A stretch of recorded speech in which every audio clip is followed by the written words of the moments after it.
How's it going, everyone? What if I told you we could take everything we learned this year in civics and condense it into one video?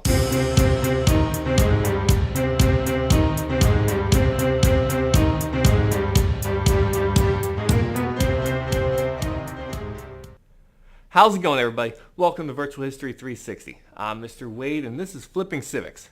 Now, it's been a long year, and I'm sure a lot of you have been with me this whole time, but if this is your first time here, go ahead and subscribe.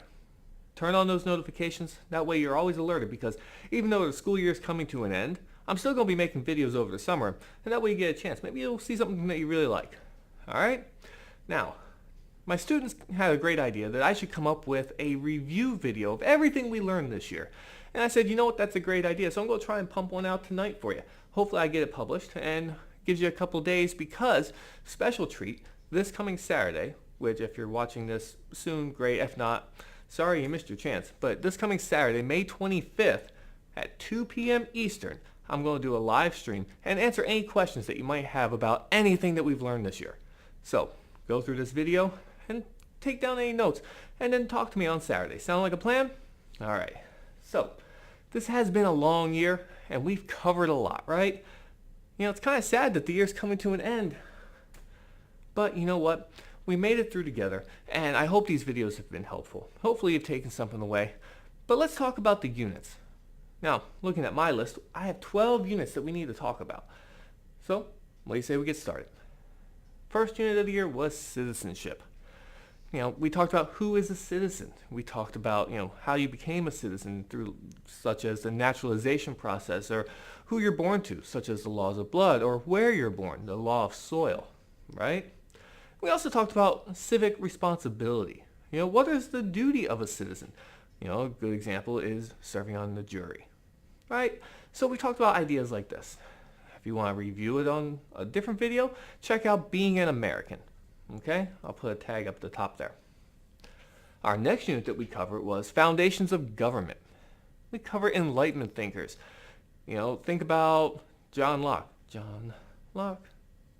Or Mr. Montesquieu. Alright, we covered the Declaration of Independence, specifically the grievances. What does grievance mean? Complaint. That's right. And that led into the Articles of Confederation and why the Articles were weak and why they weren't working for us. Again, check out these tags if you want to check out those other videos that I made. Alright? Now, not all these videos are mine. If you click on the Montesquieu, that's probably his most popular. That's Mr. Haber. He's been a guest host on Virtual History 360. I'll be talking to him this summer on my live stream. Okay? We'll talk more about live streams in a second. Now, our third unit, creation and organization of the U.S. Constitution. This is where we started with the convention, because we left the Articles of Confederation behind, realized they weren't working, hold the Constitutional Convention. It wasn't as easy as it sounds, because you had to reach different compromises. We reached the Great Compromise, where you had the New Jersey Plan and the Virginia Plan, representation based on population or equal representation, right? Don't forget, we also had the 3/5 compromise in there, dealing with population and representation, but how to count enslaved people, not so good. But even after the convention, it still wasn't an easy road to get the Constitution ratified. You had the Federalists and the Anti-Federalists arguing over what is good and what's not good. Did the government need to spell out your protected rights? That's what the Anti-Federalists argued. And because of that, they compromised with the Bill of Rights. Okay, the first 10 amendments to our Constitution. There's a bunch. You should know them. I'll talk about those more in a second. Okay, if you want to see a video about this, I have a preamble video. And I also have Mr. Haber's Federalist versus Anti-Federalist, where you have Patrick Henry and James Madison going back and forth. That's worth a look. Then after that, our next three units dealt with the first three articles. The legislative branch. That's Article 1. We focused on Congress, right? What did they do? What were the roles of the House of Representatives, the roles of the Senate, what was the requirements to be part of it, so on. There's a video on the legislative branch here. Next, we have the executive. That's Article 2. That's basically the president, but the executive branch covers so much more than just the president. I have a video on the executive branch where it talks about the different cabinet positions, and then there's the line of succession that came about with the 25th Amendment, but Mr. Haber's zombie line of succession video, pretty awesome. Check it out. And the next we have the Judicial Branch. That's Article 3. Really, we focused on the Supreme Court, but there were lower courts involved in that as well. I have a Judicial Branch video that covers that. And then after we got out of those, we talked about the elections. That's kind of how we wrapped up the semester, was the elections, political parties influencing government. We talked about interest groups, propaganda. I have 2 videos that will pop up talking about lobbyists, talking about how the media influences government, influences the people. And I have a propaganda video by Mr. Haber here that's pretty good too. There's a cat. Just saying. Then when we came back, we jumped into the constitutional amendments, and this is really where we broke down the 27 different amendments that have been added to our Constitution. Of course, one of them was to repeal another. That's the 18th and 21st Amendments. I'm talking about that. And then, like I said, the first 10 being the Bill of Rights. Number 1, probably most important. There's 5 freedoms in the First Amendment. Check out this video. There's a great song by Mr. Haber there.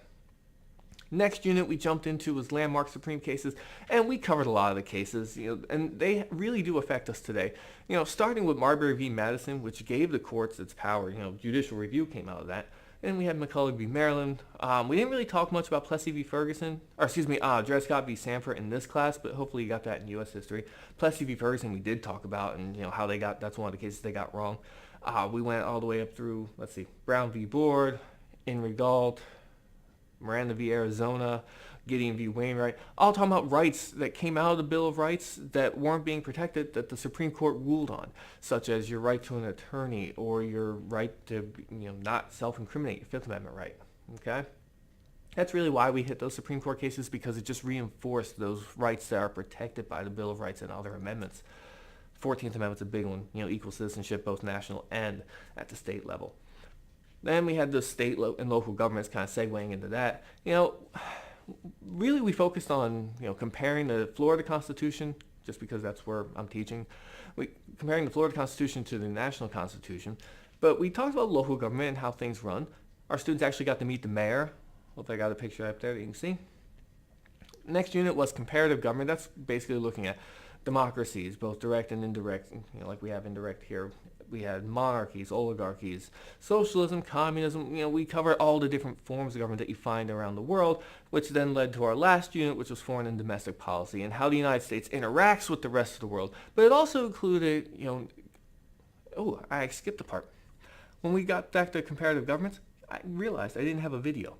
So I'm going to have to fix that for next year. All right. Now in the foreign and domestic policy and the rules and regulations that the United States interacts with, we talked about government and non-government organizations in that, NGOs. But we also, like the Red Cross, that's a non-governmental organization. But we also talked about like NATO and the UN, obviously, government. Okay. And I do have an international organization video here. So I think I went through this really quickly, but again, it was more of a primer because I hope you watch this video, you jot down some questions, and you join me on Saturday, May 25th, going live on YouTube at 2 p.m. Eastern. Jump in, ask me a question, I'll answer it for you, okay? Now, speaking of live streams, if you're still watching, hopefully you enjoy my live streams. I go live every Monday at 7 p.m. This coming Monday, the 27th, I'll have a segment of Your Teacher's Favorite History with Mr. Winters, a teacher I used to work with at Horizon. All right. Now, I do have other playlists, other videos. I'm going to put those links over here on the left. Go ahead and give this video a thumbs up if you enjoyed this short little review. Don't forget to subscribe. All right. And if you have questions, leave them below in the comments. But other than that, I'm going to let you go. Hope you guys have a great night. I'll see you next time. For Virtual History 360, I'm Mr. Wade. Thank you.